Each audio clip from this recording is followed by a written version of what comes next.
নমস্কার, কেমন আছেন সবাই? আশা করি সবাই খুব ভালো আছে। আজ তো সোমবার, আর এক সপ্তাহ বৃষ্টি হলো, বুধবার থেকে রবিবার পর্যন্ত বৃষ্টি হওয়ার পর আজকের ওয়েদারটা কি সুন্দর, ঝলমল করছে রোদ্দুরটা। জানালা দিয়ে রোদ্দুরটা ঘরের মধ্যে আসছে, কি ভালো লাগছে দেখুন। রোদটা পুরো আমার ঘরের মধ্যেও ঢুকছে, কি সুন্দর লাগছে। বাইরেটা দেখুন পরিষ্কার, গাছপালাগুলো কি ভালো লাগছে, যে ওরাও একটু স্বস্তি পেয়েছে। এতদিন বৃষ্টির পরে ওরাও নিজের মতো করে একটু আনন্দ করছে। আমারও এটাই মনে হচ্ছে ওদেরকে দেখে।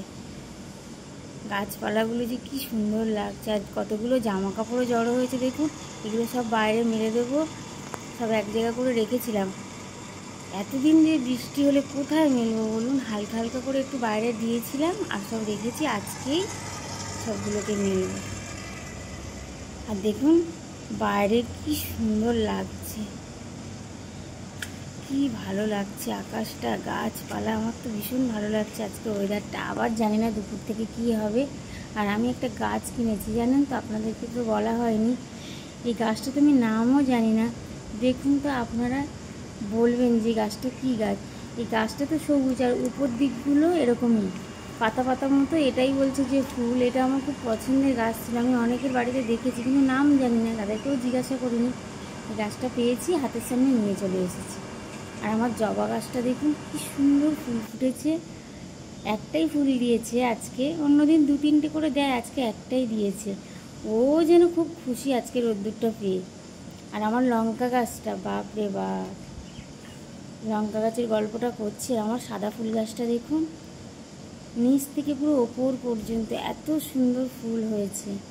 এখনও ফুলগুলো সেভাবে ফোটেনি, কুঁড়িটাই দেখাচ্ছি, পুরো মাথা পর্যন্তই ফুল। কি সুন্দর লাগছে আজকে, ওয়েদারটা ভীষণ ভালো লাগছে। আর আমার লঙ্কা গাছটা 1 বছর হয়ে গেছে, একদম খুঁদে ছিল, একটুখানি ছিল, বাড়ছিলই না। ও তারপর দেখছি আপনার দাদাভাই বললো ওকে কেটে দেবো। হঠাৎ দেখছি কি সুন্দর, মানে থপথপে হয়ে গেছে, আর ফুলও দিয়েছে। ফুল ফোটার পর গাছগুলোও যে কি সুন্দর লাগে দেখুন। ও খুব সুন্দর আনন্দের মধ্যে আছে আজকের ওয়েদারটা পেয়ে। আর আমার এই পিঙ্ক জবাটাও ফুটেছে, 2টো ফুটেছে, আজকে বেশি ফোটেনি। আর এই একটা জবা গাছ দেখুন,